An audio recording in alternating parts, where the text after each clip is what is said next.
Nach einem sehr starken Q1 von Apple und einem neuen Rekord beim Umsatz müssen wir definitiv die Aktie fundamental bewerten. Ist derzeit Apple ein Kaufkandidat oder sollten wir lieber abwarten? Das alles nach einem kurzen Intro. Pausiert euch bitte den Disclaimer, liest ihn euch in Ruhe mal durch und dann würde ich sagen, legen wir los.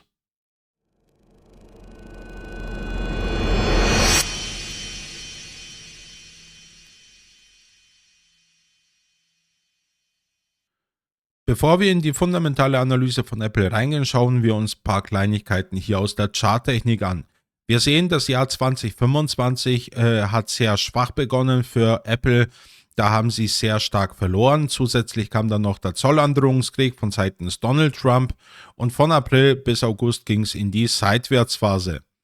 Aber wenn wir uns das anschauen, von April bis Dezember hat Apple insgesamt 70% dann wieder zugelegt und hat ein neues All-Time-High hier bei 288 US-Dollar rausgeholt.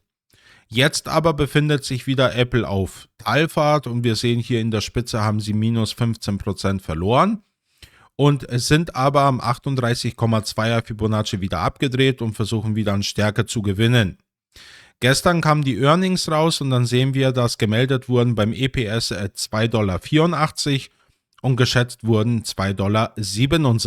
Und beim Umsatz, das ist auch der Rekordwert, den ich vorhin angesprochen habe, da sehen wir, gemeldet wurden 143 Milliarden US-Dollar und geschätzt wurden 138 Milliarden.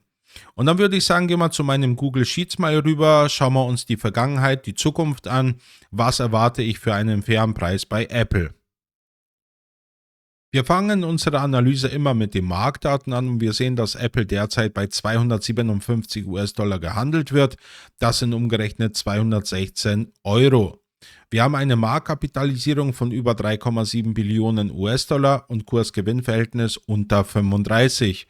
Übrigens, das KGV war für die Legende Peter Lynch von hoher Bedeutung, wenn er Aktien bewertet hat.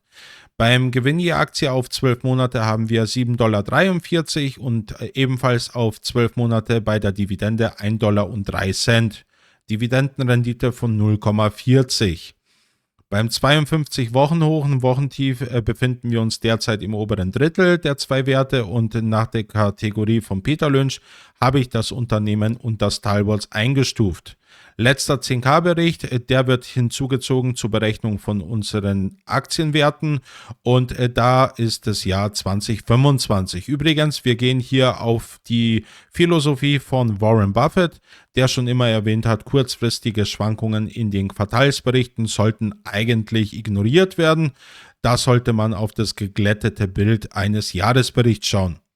Und beim Beta haben wir einen Wert von 1,09, das heißt mit 9% schwanken wir stärker wie der Gesamtmarkt. Und dann würde ich sagen, gehen wir zu den Vergangenheitsdaten rüber und dann schauen wir uns dort an, was Apple hier abgeliefert hat.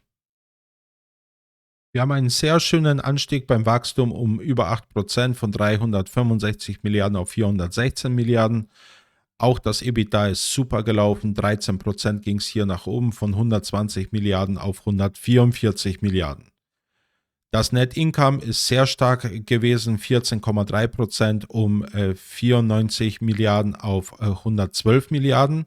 Und beim EPS, das ist der stärkste Wert in der Liste, da sehen wir fast 18% Anstieg von 5,61 Dollar auf 7,46 Dollar. Und ich werde euch gleich weiter unten erklären, was auch dementsprechend hier dazu führt, dass EPS hier so stark wächst. Beim Free Cashflow, da sehen wir 6% Anstieg, also ein bisschen weniger wie alle anderen Werte, hier von 92 Milliarden auf 98 Milliarden.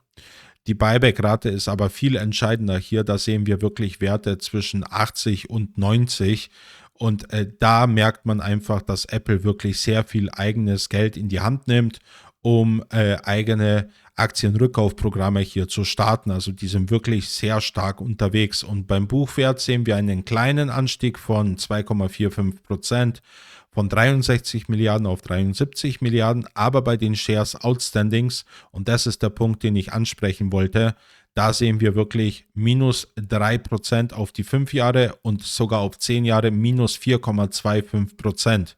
Da merken wir, wie aggressiv eigentlich Apple hier vorgeht und eigene Aktien zurückkauft. Und das macht sich natürlich für uns Anleger positiv bemerkbar beim EPS, weil dadurch der Gewinn auf deutlich weniger Aktien verteilt werden muss. Und ich habe vor kurzem ein Video zu Amazon gemacht, was genau das Gegenteil von dem ist, was Apple hier macht. Werde ich euch auch in der Infobox und unter dem Video mal verlinken. Schaut euch das gerne mal an.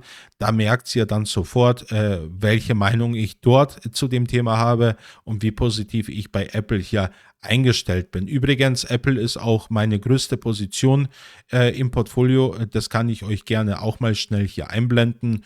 Und genau, dann sehen wir aber auch bei der Dividende, sehen wir, dass wir ein Wachstum von knapp 5% haben, von 0,86 $ auf 1,03 $.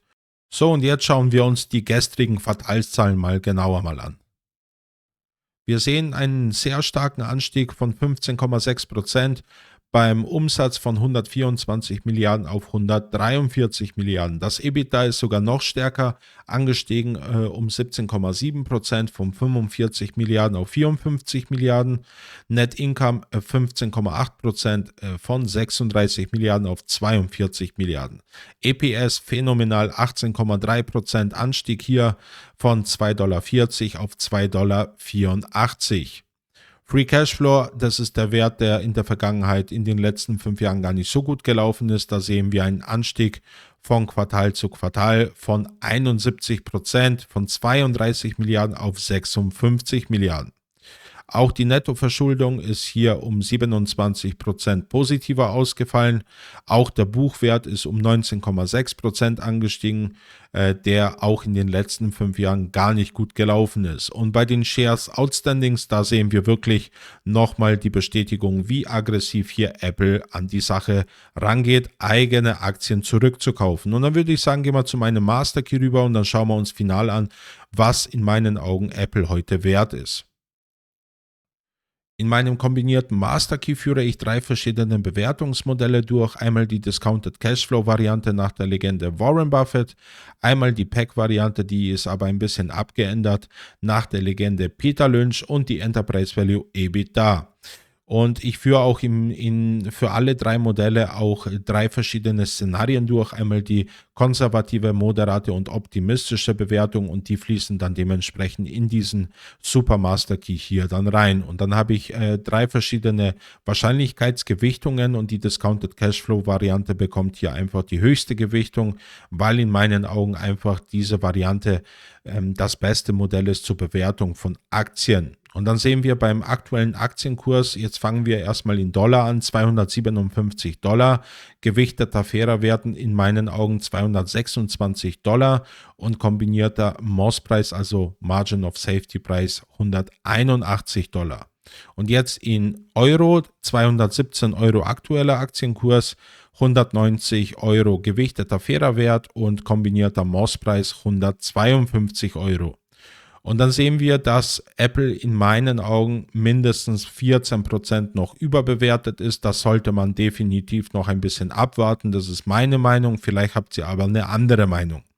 Und unten seht ihr noch, da könnt ihr euch für die Zukunft auch anschauen, welche Werte ich hier in den einzelnen Modellen herausbekommen habe für die Jahre in die Zukunft. Und unten könnt ihr auch noch eine abfallende Wachstumskurve sehen. Das mache ich bei so großen Unternehmen wie Apple. Das sollte man auch machen, weil wir können nicht mit derselben Wachstumsrate in die Zukunft so weiterrechnen. Das funktioniert einfach nicht. Und dann würde ich sagen, jetzt gehen wir noch zu der Checkbox rüber und dann schauen wir uns an, welche Punkte positiv bei Apple sind. Meine Checkbox zeigt mir an, dass Apple hier 7 von 7 Punkten abgeräumt hat. Vor allem der Wert ROIC-Wert mit 65% zeigt mir an, wie effizient Apple hier mit der Nutzung des investierten Kapitals umgeht. Dann der ROE-Wert, das zeigt uns an, wie profitabel das Unternehmen mit dem Geld der Aktionäre umgeht. Und da sehen wir einen Wert von 87. Das ist der absolute Wahnsinn. Und nochmal die Buyback-Rate, die spreche ich jetzt zum dritten Mal an.